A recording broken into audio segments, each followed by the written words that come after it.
National highway ఐతవరంలో left సైడ్లో AP16EG 0620 Maruti Suzuki CIAZ car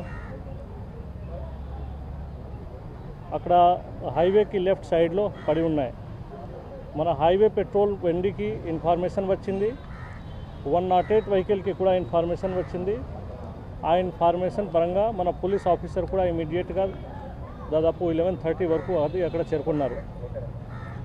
చేరుకున్న తర్వాత వాళ్ళు పరిశీలించారు, వాళ్ళు చూశారు ఆ కారులో front seat and middle seat మధ్యలో డెడ్ బాడీ ఒక మనిషికి ఉంది, మొబైల్ ఫోన్ కూడా ఉంది. ఇమీడియట్గా మాట్లాడి అక్కడ ఆ మనిషి గురించి ఇన్ఫర్మేషన్ తీసుకోవడం జరిగింది. వారు ఫ్యామిలీ మెంబర్కి కూడా మనకి ఇన్ఫార్మ్ చేశారు. నెక్స్ట్ డే గుట్టా పిచ్చయ్య చౌదరి గారు, father in law of the deceased, వారు వచ్చారు. వారు ఐడెంటిఫై చేసి వారు కూడా చెప్పారు దట్ డిసీజ్ పేరు మొత్తం చిగురుపాటి జయరామ్ గారు, son of Krishnamurthy, 55 years, NRI from హైదరాబాద్లో ఉన్నారు. వాళ్ళు NRI ఫ్లోరిడాలో ఉంటారు, అది చెప్పడం జరిగింది. దానిలో వాళ్ళు కంప్లైంట్ కూడా ఇచ్చారు దట్ ఎవరైనా వాళ్ళకి చంపేసి ఇక్కడ పారేశారు, బట్ వాళ్ళు హైదరాబాద్లో ఉండేవారు, అది కొన్ని ఇన్ఫర్మేషన్ ఇచ్చేసి కంప్లైంట్ ఇచ్చారు. ఆ కంప్లైంట్ మీద నందిగామ ఇన్స్పెక్టర్ గారు కేసు రిజిస్టర్ చేసి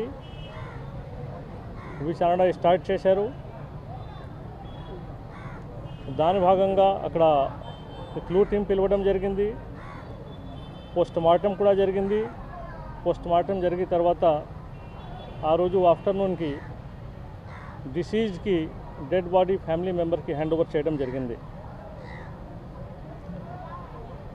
ఈ కేసుకి మనం ఇమీడియట్గా ఛాలెంజ్గా అలాగే తీసుకొని టీం ఫామ్ చేయడం జరిగింది. డిఎస్పీ గారి ఆధ్వర్యంలో చాలా టీం ఫామ్ చేయడం జరిగింది. నేను కూడా సీన్కి వచ్చాము నెక్స్ట్ డే. దాని భాగంగా మనం టెక్నికల్ ఇంకా ఫిజికల్ సర్కమ్స్టెన్షియల్ ఏమేమి ఎవిడెన్స్ ఉంటాయి మొత్తంకి సేకరించడం జరిగింది.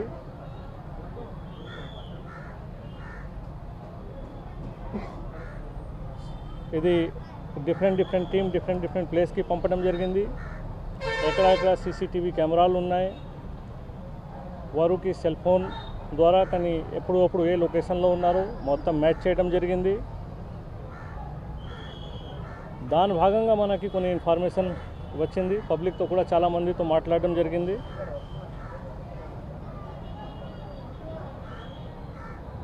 ఇది ఎవరైనా అక్యూజ్డ్ ఉన్నారు, దీని కేసులో మర్డర్ చేశారు, రాకేష్ రెడ్డి, వారు హైదరాబాద్లో చాలా సెటిల్మెంట్ పని చేసేవారు, రియల్ ఎస్టేట్ వర్క్ కూడా చేస్తారు వాళ్ళు అంటున్నారు, వాళ్ళు కన్ఫెషన్లో అన్నారు. పరిచయం గురించి వారు చెప్పిన పరంగా ఎప్పుడో డిసీజ్ చిగురుపాటి జయరామ్ గారికి కంపెనీలో కుతుబుల్లాపూర్లో ఏరియాలో లాక్అవుట్ వచ్చింది, కంపెనీలో ఫైనాన్షియల్ ప్రాబ్లం వచ్చింది. ఆ ప్రాబ్లంలో వాళ్ళు హెల్ప్ చేశారు, కార్మిక ఇష్యూలో హెల్ప్ చేసినాక అప్పటి నుంచి పరిచయం అయింది. మళ్ళీ మధ్యలో జయరామ్ గారు దాదాపు 2.25 crore రూపీస్ కూడా తీసుకున్నారు.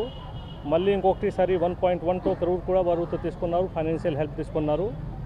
ఇది అక్యూజ్డ్ చెప్తున్నారు. తర్వాత జయరామ్ గారు మళ్ళీ US వెళ్ళిపోయారు. US నుంచి వచ్చినాక మళ్ళీ 80 lakhs రూపాయలు ఇంకా అడిగారు, కానీ నాకు హెల్ప్ కావాలి. ఆ 80 lakhs రూపాయలు 40 lakhs 2 times RTGS ఫామ్లో అక్యూజ్ డిసీజ్కి ఇచ్చారు, అట్లా వాళ్ళు చెప్తున్నారు. మళ్ళీ వారు చెప్పారు కి ఒక టైం లిమిట్ సెట్ చేశారు కి ఆ టైం లిమిట్ వరకు నేను మీకు డబ్బు ఇవ్వకపోతే ఇది హౌస్ అది మీది ఉంది, అట్లా వాళ్ళు ప్లేస్ చేశారు. బట్ తర్వాత రాకేష్కి తెలిసింది కి ఆల్రెడీ వాళ్ళు హౌస్ పేరు మీద లోన్ ఆల్రెడీ తీసుకొని ఉన్నారు, బ్యాంక్ లోన్. దాని తర్వాత రాకేష్ ఇమీడియట్గా కానీ మాకు డబ్బు కావాలి ఎట్లా మైండ్లో పెట్టి ఒక ప్లాన్ తయారు చేశారు. ఈ మధ్యలో ఇంకొకసారి వాళ్ళు కంపెనీలో కొన్ని ప్రాబ్లం వచ్చింది, టెట్రాన్ కంపెనీలో. ఆ టైంలో యూఎస్ నుంచి చిగురుపాటి జయరాం గారు అక్యూజ్డ్కి రాకేష్ రెడ్డికి ఫోన్ చేశారు. వారు చెప్పారు ఈ మధ్యలో ఇది మా కంపెనీ డైరెక్టర్ శిఖా చౌదరి మీకు ఫోన్ చేస్తుంది, ఏదో కార్మిక్ ప్రాబ్లం ఉంది, దానికి సాల్వ్ చేయండి, అటెండ్ చేయండి. వారు చెప్పడం పరంగా అప్పటి నుంచి వారికి పరిచయం ఉంది. ఇది 2018కి స్టార్టింగ్లో ఇది మాట.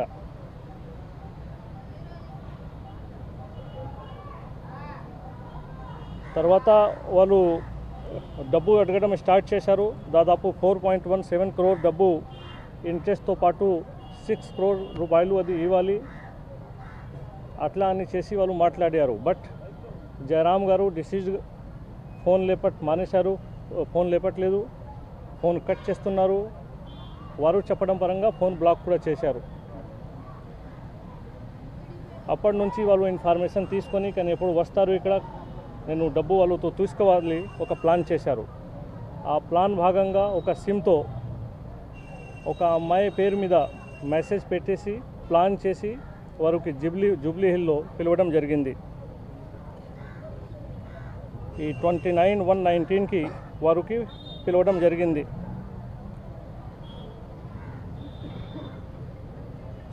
ఇది 29/1/19కి జయరాం శిఖాకి ఇంటికి వచ్చారు. డిసీజ్ జయరాం శిఖా ఇంటికి వచ్చారు. ఇంటికి వచ్చినాక ఇది అక్యూజ్డ్ ఎవరైనా రాకేష్ ఉన్నారు, వారు శిఖాకి ఇంటితో కూడా ఇన్ఫర్మేషన్ పెట్టి ఉన్నారు.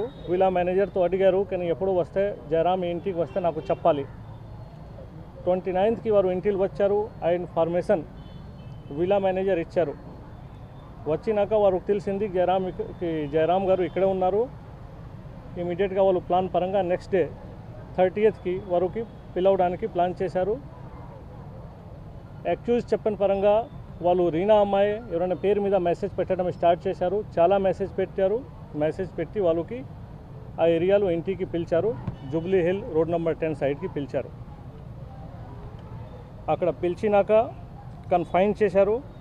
మనీ గురించి అడగడం స్టార్ట్ చేశారు. హరాస్మెంట్ కూడా పెట్టడం స్టార్ట్ చేశారు. చాలామందికి అక్కడ నుంచి ఫోన్ చేయించారు డబ్బు కోసం. ఒక మనిషి వాళ్ళు కంపెనీలో రిటైర్డ్ ఎంప్లాయీ, వారితో కూడా డబ్బు అడిగారు. వారు డబ్బు చెప్పారు నా దగ్గర ఇమీడియట్గా లిక్విడ్ మనీ లేదు, బట్ బాగా రిక్వెస్ట్ చేశారు. రిక్వెస్ట్ వలన వాళ్ళు ఏదో విధంగా 6 lakhs రూపీ అరేంజ్ చేసి మళ్ళీ వాళ్ళు అడిగి ఎక్కడ ఇవ్వాలి, ఏ ప్లేస్లో, 10 పల్లా హోటల్లో అక్కడ ఒక మనిషి వస్తారు తీసుకుంటారు అది చెప్పి అక్కడ పంపడం జరిగింది. అక్కడ ఒక మనిషి వచ్చేసి డబ్బు తీసుకున్నారు. ఈ మధ్యలో ఇంకా కొంతమందికి వాళ్ళు ఫోన్ చేయించారు డబ్బు కోసం. శిఖా చౌదరికి కూడా ఫోన్ చేశారు డబ్బు కోసం. బట్ వారు చెప్పిన పరంగా వారు డబ్బు ఇవ్వలేదు. వాళ్ళు చెప్పింది మా దగ్గర డబ్బు లేదు. ఈ మధ్యలో ఫ్రస్ట్రేషన్లో గురి కానీ ఇంకా డబ్బు మాకు దొరకట్లేదు. వాళ్ళు 31/1/19కి కొట్టారు, స్లాప్ చేశారు, కొన్ని కొట్టారు. కొట్టినాక వాళ్ళు సోఫా మీద కింద పడ్డారు. సోఫా మీద కింద పడితే ఈవెన్కి రాత్రిలో కూడా వాళ్ళకి ఫిజికల్ హెరాస్ చేశారు. దానివల్ల కానీ వాళ్ళు మెడిసిన్ కూడా అవసరం ఉన్నాయో వాళ్ళు అడిగారు. అక్యూజ్ చెప్పడం పరంగా వాళ్ళు లోకల్ నుంచి కొన్ని మెడిసిన్ కూడా తీసుకొని ఇచ్చారు. ఇది మళ్ళీ వెరిఫై చేయాలి. ఇది మొత్తం సోఫా మీద కింద పడిన తర్వాత వాళ్ళు హెడ్కి సోఫా మీద ప్రెస్ చేశారు. ప్రెస్ చేయడం వలన కొన్నిసేపు తర్వాత డిసీజ్డ్ జయరాం గారు చనిపోయారు. చనిపోయిన తర్వాత వాళ్ళు ప్లాన్ చేసి ఇటు సైడ్కి తీసుకువస్తాము కానీ జయరాం గారికి ఆల్రెడీ ఒక ప్లాన్ ఉంది ఇక్కడ రావడమా విజయవాడకి. ఆ ప్లాన్ పరంగా వాళ్ళకి తీసుకువస్తే అందరూ అనుకుంటారు ఆ ప్లాన్ పరంగా వెళ్ళిపోతున్నారు. ఈ మధ్యలో వారు చెప్పిన పరంగా వాళ్ళు కన్ఫెషన్ పరంగా 2 పోలీస్ ఆఫీసర్కి పేరు కూడా చెప్పారు. నల్గొండ సిఐ శ్రీనివాస్ గారు అండ్ ఏసీపీ ఇబ్రాహీంపట్నం హైదరాబాద్లో మల్లారెడ్డి గారికి పేరు చెప్పారు. వారు కూడా సజెషన్ తీసుకున్నాను. కొన్నిసేపు మాట్లాడడం మనకు కూడా టెక్నికల్ ఎవిడెన్స్ పరంగా వచ్చింది. బట్ ఇది మొత్తం వెరిఫై చేయాలి. ఇది అక్యూజ్డ్ కన్ఫెషన్ ఇది ఉంది అంతవరకు వాళ్ళు చెప్పడమా. సో ఇది కేసుకి ఇది బేసిక్ డీటెయిల్ ఉంది. ఆ డీటెయిల్ పరంగా వారు వాచ్మెన్కి హెల్ప్ తీసుకొని ఆ డెడ్ బాడీకి కార్లో పెట్టారు అక్కడ. ఇంకా ఇంటిలో ఉన్న వాచ్మెన్కి వాళ్ళతో హరాస్మెంట్ చేసే టైంలో, ఇంట్రోగేషన్ చేసే టైంలో కూడా హెల్ప్ తీసుకున్నారు. ఆ ఇద్దరికి మనం ఇమీడియట్గా ఏమైనా నెట్వర్క్ పెట్టడం జరిగింది. బట్ ఇంకా ఈ కేసులో కానీ ఎవరైనా డబ్బు తీసుకున్నారు దస్పల్లా హోటల్లో, వారికి ఎంతవరకు రోల్ ఉంది, ఇంకా ఈ కేసులో ఇంకా ఎవరైనాకి ఇన్వాల్వ్మెంట్ ఉన్నాయా లేదా, ఇది ఫర్దర్గా మనం ఇంకా సీసీటీవీ కెమెరాలను కొన్ని మనం సేకరిస్తున్నాను, ఇన్ఫర్మేషన్ తీసుకుంటున్నాను. ఇంకా కొన్ని లోతుగా స్టడీ చేసి మనం ఫర్దర్గా మూవ్ చేస్తాము. దానికోసం మన అక్యూజ్కి పోలీస్ కస్టడీలో కూడా ఇంకా తీసుకోవడానికి ఇంట్రోగేషన్ కోసం మనం కోర్టుతో రిక్వెస్ట్ చేస్తాము. ఇది కేసుకి బ్రీఫ్, ఇది మీ మీడియా ముందు నేను దానికోసం పెట్టాను. ఫర్దర్ ఏదైనా ఇన్ఫర్మేషన్ ఉంటే నేను మీ అందరితో షేర్ చేస్తాను. శ్రీనివాస్ వారు వాచ్మెన్. సార్ రాకేష్ రెడ్డి పోచారం సంస్థ నేను మూడవ కొడుకుని సురేందర్ రెడ్డి కూడా చాలా నేరాలకు పాల్పడ్డట్టు కూడా తెలంగాణ అనేక కేసులు ఇంటర్ వాసం. ఎవరు? సురేష్ రెడ్డి, నేను పోచారం శ్రీనివాస్ రెడ్డి మూడవ కొడుకుని అని కాదు కాదు మీరు కన్ఫ్యూజ్ చేస్తున్నారు. మీరు కొన్ని బేసిక్ చేసి వస్తే నేను మాట్లాడగలుగుతాము. ఎవరికి పేరు ఎట్లా ఊహాలో కానీ చర్చడం జరుగుతుంది, దానివల్ల ఎవరి మీద కమెంట్ పాస్ చేయడానికి లేదు. ఈ అక్యూజ్డ్ మీద కొన్ని కేసు ఉన్నాయి, అంతకుముందు జైలు కూడా పోయారు. మాకు ఇన్ఫర్మేషన్లో వచ్చింది. ఫర్దర్ ఏముంది మనం ఇన్ఫర్మేషన్ తీసుకొని మనం మీకు చెప్పగలుగుతాము. సార్ ఇప్పుడు హత్య జరిగిన తర్వాత అక్కడి నుంచి 2 రోజులు మనం ప్రయాణం చేసి ఇక్కడే కారు వదిలి వెళ్ళడానికి గల కారణం వల్ల ఇక్కడ అంటే ఇటు సైడ్లో నేను చెప్పాను మీకు, ఇటు సైడ్లో వాళ్ళు రావాలి కానీ ఆల్రెడీ డిసీజ్కి ప్లాన్ ఉంది. ఈ సైడ్లో రావడమో వాళ్ళకి తెలుసు, వాళ్ళకి విజయవాడ ముందు ప్లాన్ ఉన్నాయి, వాళ్ళకి రావడం అతనికి తెలుసు. ఆ ప్లాన్ పరంగా ఇక్కడ తీసుకువచ్చారు. వాళ్ళకి ప్లాన్ ఉంది, ఎవరైనా డౌట్ పెట్టరు. యాక్సిడెంట్ అలాగే సీన్ క్రియేట్ చేస్తే ఇది అందరు యాక్సిడెంట్ అలాగే తీసుకుంటారు. కార్లో వారు చెప్పిన పరంగా, కన్ఫెషన్ పరంగా వారు అంటున్నారు నేను సింగిల్గా కార్కి డ్రైవ్ చేసి తీసుకువచ్చాము.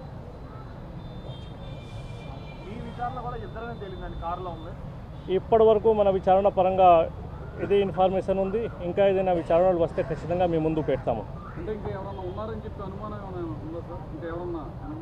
లే, పోలీస్కి ఎప్పుడో ఏదైనా కేస్ మీద పోతే చాలా అనుమానాలు ఉన్నాయి. బట్ ప్రతి ఒక్క అనుమానాలకి మనం డిస్కస్ చేయలేము. చాలా కోణాలతో మనం ఎప్పుడో ఒక డిసిజన్కి పోతాము. ఈ కేసులో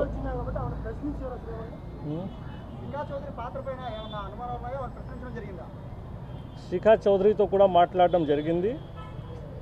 శిఖా చౌదరితో కూడా ఇన్ఫర్మేషన్ తీసుకోవడం జరిగింది. ఆ ఇన్ఫర్మేషన్ పరంగా వారు కూడా ఒప్పుకున్నారు. కానీ ఎట్లా పరిచయం ఎవరితో అయింది, ఎవరితో సంబంధాలు ఉన్నాయి, వాళ్ళు కొన్ని ఇన్ఫర్మేషన్ మాకు ఇచ్చింది.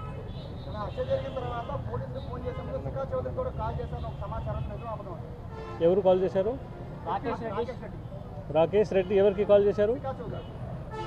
రాకేష్ రెడ్డికి శిఖా చౌదరికి కాల్ గురించి మాకు ఇప్పటివరకు మనకి రాలే. ఎట్లా మనకి ఒకసారి మన ఇన్ఫర్మేషన్ పరంగా ఇప్పటివరకు రాకేష్ చౌదరిలో అండ్ శిఖా మధ్యలో కొన్ని నెలల నుంచి అసలు సంబంధం లేదు. అంతకుముందు వాళ్ళకి రిలేషన్ ఉన్నాయి, బట్ ఆ రిలేషన్ చాలా రోజుల నుంచి బ్రేక్ అయింది. జయరామ్ మీద దాడి చేసే టైంలో కానీ జరిగిన టైంలో ఇది ఇద్దరు ఉన్నారు. ఒకరు మనిషి హెల్ప్ చేశారు, ఒకరు కొట్టారు. అది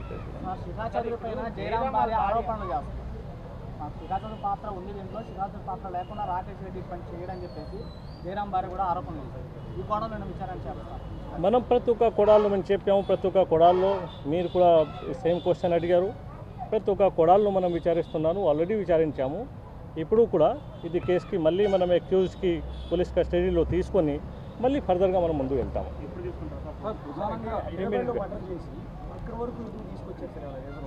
అది ఇప్పుడు చెప్పాము, మళ్ళీ రిపిటేషన్ అయిపోతుంది. చెప్పాను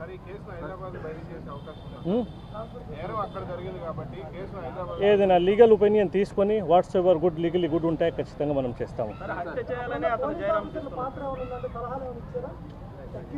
చెప్పారు కదా.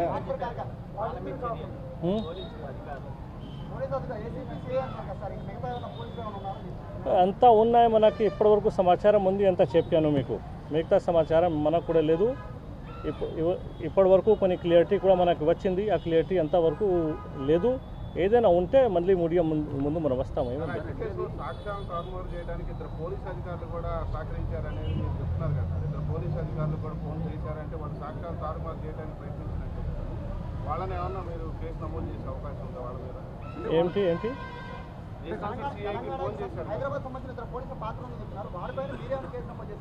ఏదైనా ఇష్యూస్ ఉంటే ఖచ్చితంగా మనం లీగల్ ఒపీనియన్ తీసుకొని ముందు వెళ్తాము. ఇప్పటివరకు ఇది కన్ఫెషన్ బేస్ మీద ఉంది, అక్యూజ్ కన్ఫెషన్ బేస్ మీద ఉంది అండ్ కొన్ని కాల్ డీటెయిల్ ఉన్నాయి. దానికి ఇంకా ఏం ఎవిడెన్స్ ఉంది, అసలు వాళ్ళ పాత్ర ఏముంది, ఎంతవరకు ఉంది, దాని మీద కొన్ని మనం విచారించాలి.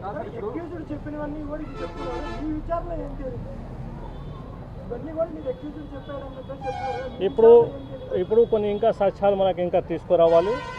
ఓన్లీ ఓరల్ ఎవిడెన్స్ అది కూడా అక్యూజ్కి ఎవిడెన్స్ అది కోర్టులో పర్మిసిబుల్ లేదు. దానివల్ల కొన్ని ఇంకా మనకి physical evidence, circumstantial evidence, technical evidence మనం తీసుకురావాలి. మన police officer they are professional for investigation, వాళ్ళు తెలుసు ఎట్లా చేయాలి, ఏ సాక్ష్యాలు కోర్టులో అడ్మిసిబుల్ ఉంటాయి దాని పరంగా వాళ్ళు తీసుకొని వస్తారు. అట్లా మనం మళ్ళీ విదిన్ ది టైం లిమిట్లో మనం కోర్టులో ఛార్జ్ షీట్ కూడా మనం పెట్టగలుగుతాము. Thank you. తెలంగాణ పోలీసు తెలుసు కూడా చెప్పకపోవడం పెద్ద నేరం సార్. ఒక పోలీస్ అయి ఉండి ఇటువంటి దాయటం కూడా చాలా తప్పు కదా. వాళ్ళ మీద ఏమన్నా చర్యలు తీసుకోవడానికి తెలంగాణ పోలీసు 5 రోజుల పాటు కూడా అక్యూజ్డ్ ఏం చెప్పాడో వింటానికే సరిపోయిందా, మీరేం విచారించారనేది చెప్పలేదు ఇంతవరకు కూడా. ఇది చూడండి, మ్యాటర్ సబ్ డ్యూటీస్ ఉంటే మనకు ఎంత చెప్పాలి ఎంత చెప్పకూడదు అది కూడా మన ప్రొఫెషనల్ సబ్జెక్ట్. ఎవ్రీథింగ్ మనం ఓపెన్ ఎంక్వైరీ అది లేదు. ఇది జ్యుడిషియల్ ఎంక్వైరీ, జ్యుడిషియల్ పరంగా మనం జ్యుడిషియరీకి సబ్మిట్ చేస్తాము.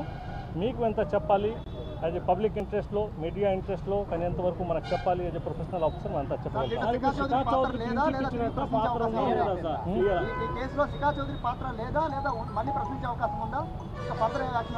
మన కంప్లీట్గా ఓపెన్ ఉన్నాయి. ఎక్కడో ఎవరైనాకి ప్రశ్నించడానికి ఉంటే ఖచ్చితంగా మనం ప్రశ్నిస్తాము. ఎవరైనాకి ఎక్కడో ప్రశ్నించడానికి ఉంటే ఖచ్చితంగా ప్రశ్నిస్తాము.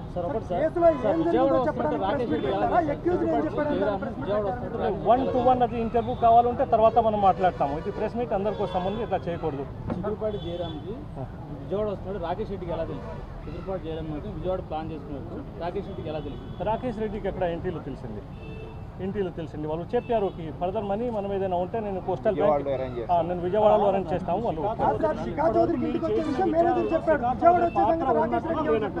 అతనే చెప్పాడు,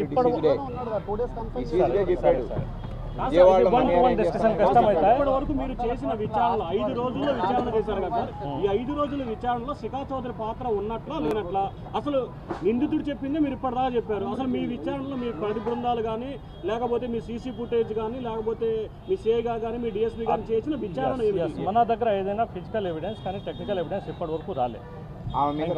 థ్యాంక్ యూ. ఆమె మీద కదా మీరు వారి గురించి అడుగుతున్నారు మళ్ళీ టోటల్. అర్థమైంది. టోటల్ దాంట్లో ఖచ్చితంగా మనకి కొన్ని సీసీటీవీ ఫుటేజ్ ఉంది, కొన్ని కాల్ డీటెయిల్ ఉంది. నేను చెప్పాము ఆ కాల్ డీటెయిల్ పరంగా ఆఫీసర్కి కూడా చెప్పాము. ఆ కన్ఫెషన్ ప్లస్ కాల్ డీటెయిల్ అది మీకు చెప్పడం జరిగింది. బట్ దాంట్లో వాళ్ళు ఏం మాట్లాడారు, ఎట్లా మాట్లాడారు ఆ ఆఫీసర్కి కూడా మాట అడగాలి కదా, మనకి తెలవాలి కదా. దీన్ని తెలంగాణ పోలీసులు చెప్పారు సార్, అక్కడ పోలీసులు సహకారాలు అందించారని చెప్పి సిపికి గారు అక్కడ ఎవరికైనా కంప్లైంట్. అది అన్నెసెసరీ మ్యాటర్, ఇది డిపార్ట్మెంట్ మ్యాటర్ గురించి కేసు వచ్చిన తర్వాత డిపార్ట్మెంట్ సార్ పోలీసులు సహకరించారు కదా. సహకరించేది ఎవరు మీకు చెప్తున్నారు? మీరు గొడవ పెట్టుకున్నారు సార్. 1-to-1 చెప్పకూడదు. 1-to-1 ఏదైనా కావాలంటే ఫర్దర్ మనం మాట్లాడేది. 1-to-1 ప్రశ్న పాయింట్ రాకేష్ రెడ్డికి శిఖా చౌదరికి మధ్య రిలేషన్ ఉందా లేదా? నేను చెప్పాను, మళ్ళీ మీకు చెప్తున్నాను. రాకేష్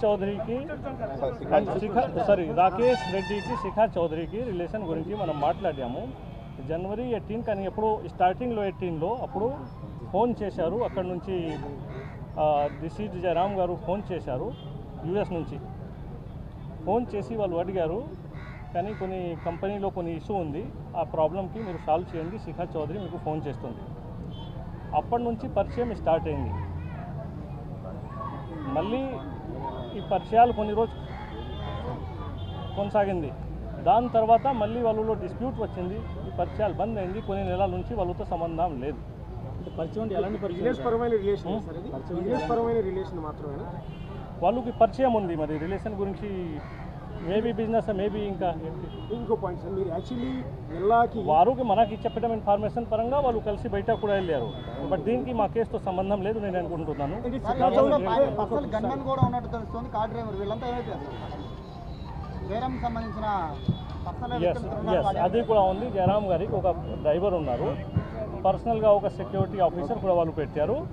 ఆ రోజు వాళ్ళు కార్కి డ్రైవ్ చేసి సొంతగా అట్లా వచ్చారు. సార్ అంటే జయరామ్ అమెరికా నుంచి రాగానే శిఖా చౌదరి విల్లాకి వెళ్ళినట్టు విల్లా మేనేజర్ ఎవరైతే రాకేష్ రెడ్డికి చెప్పారంటూ ఉన్నారు. అంటే ఇతను ఎంక్వైరీ చేస్తున్నాడా శిఖాకి వాళ్ళ ఇంటి దగ్గర? ఎవ్రీథింగ్ మనం ఎంక్వైరీ చేస్తాం. ఇతని కోసం చేస్తున్నాడు. ఓకే, ఎవరి కోసం? డిసీజ్ కోసం డిసీజ్ మనకి అవాయిడ్ చేస్తున్నాడు కాబట్టి ఎక్కడెక్కడ డిసీజ్ వస్తాడో అప్పుడు చోట అతను ఎంక్వైరీ చేసుకుంటూ వస్తున్నాడు, ఇన్ఫర్మేషన్ పెట్టుకున్నాడు. ఇక్కడ ఇన్ఫర్మేషన్ వర్కౌట్ అయింది. సార్ పద్మశ్రీ గారి స్టేట్మెంట్ ప్రకారం విచారణ జరుపుతున్నారు. పద్మశ్రీ కొన్ని అలిగేషన్ చేస్తున్నారు కదా. ప్రతి ఒక్క ఇన్ఫర్మేషన్ మీద ఎనీ ఇన్ఫర్మేషన్ మీ ఇన్ఫర్మేషన్ మీద కూడా మనం విచారణ చేస్తాము. వీఆర్ ఓపెన్, మన మైండ్ ఓపెన్ ఉంది. ఎప్పుడూ కేసులో మనం ఓపెన్ మైండ్ చేసి కేసు చేస్తాము. అమ్మాయి ఏం చెప్పింది ఎంతవరకు మీకు పద్మశ్రీని మీరు ప్రశ్నించారు, ఆమె ఏమి చెప్తూ ఉన్నారు ఈ కేసుకు సంబంధించి?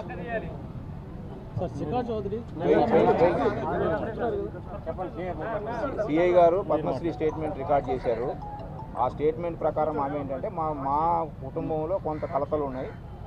ఏది వాళ్ళ ఈ డిసీజులు వాళ్ళ అక్కతోని కానీ మెయిన్ వాళ్ళ అక్కతోని ఏది నిన్న ఆమె పేరేంటి సుశీల గారితో కానీ మాకు కొంత ఫ్యామిలీ డిస్ప్యూట్ ఉంది వాస్తవం. అయిన తర్వాత మా మేనగోడళ్ళు కానీ వీటిలో కానీ కొంత డామినేట్ చేస్తూ ఉంటారు. మీరు అన్ని కోణాల నుంచి పరిశీలించి మాకు ఏది నేరం ఎవరు చేశారో వాళ్ళని అరెస్ట్ చేయండి అని చెప్పారు. మాకు ఇన్ఫర్మేషన్ ఏదైతే వచ్చిందో మేము ఏదైతే ఇప్పటివరకు ఇన్వెస్టిగేషన్ చేశామో ఆ చేసినంత మటుకు మేరలో ఈ నేరం ఈ విధంగా జరిగిందని మేము ముందు ఉంచడం జరిగింది. దాంట్లో రాకేష్ రెడ్డి ఇతను ఇంకా ఎవరు వస్తారనే దాన్ని పక్కన పెడితే శిఖా చౌదరి ఇష్యూస్ వచ్చేటప్పుడు మాత్రం మాకు ఇంత మటుకు ఈ క్రైమ్ మధ్య ఈమెకి వాళ్ళకి మధ్య కనెక్టివిటీ మాకు దొరకలేదు. జయరామ్ గారి ఇంటికి వెళ్ళి శిఖా చౌదరి వాచ్మెన్ బెదిరించి ఇంట్లోంచి పత్రాలు పట్టుకెళ్ళింది, డాక్యుమెంట్స్ కొని పట్టింది, ఏమని తీసుకెళ్ళింది సార్? అది మా ఎంక్వైరీలో రాలేదు. ఎవరికి చెప్పాడు? ఎవరికి చెప్పాడండి? ఏ మీడియా? మేము ప్రశ్నించామండి, మాకు చెప్పలేదు. మాకు చెప్పలేదు అంటున్నా. ఎవరిని మేము ప్రశ్నించా మాకు చెప్పలేదు అంటున్నా కదా. దాన్ని వాళ్ళని అడగండి పోయి.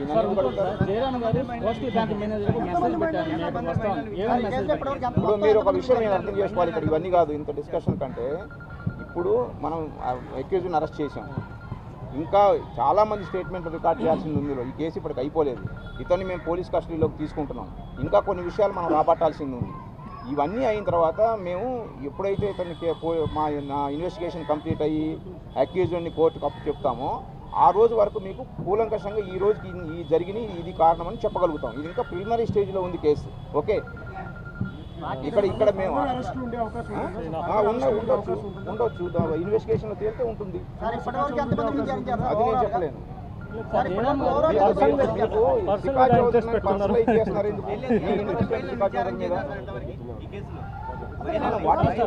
ఎవరైనా నేరస్తులు ఎవరు తప్పించుకునేది లేదు, నేరస్తులు ఎవరిని వదిలిపెట్టేది లేదు. ఈ క్రైమ్ తోని కనెక్షన్ ఉన్న ప్రతి ఒక్కరిని కూడా ఎవరైతే నేరం చేయడానికి సహకరించారో వాళ్ళందరినీ అరెస్ట్ చేయడం జరుగుతుంది. ఇన్వెస్టిగేషన్ ఇంకా still going on. It is not the end for the investigation. మీరే చెప్తున్నారు. నేనే మీకు చెప్తున్నా.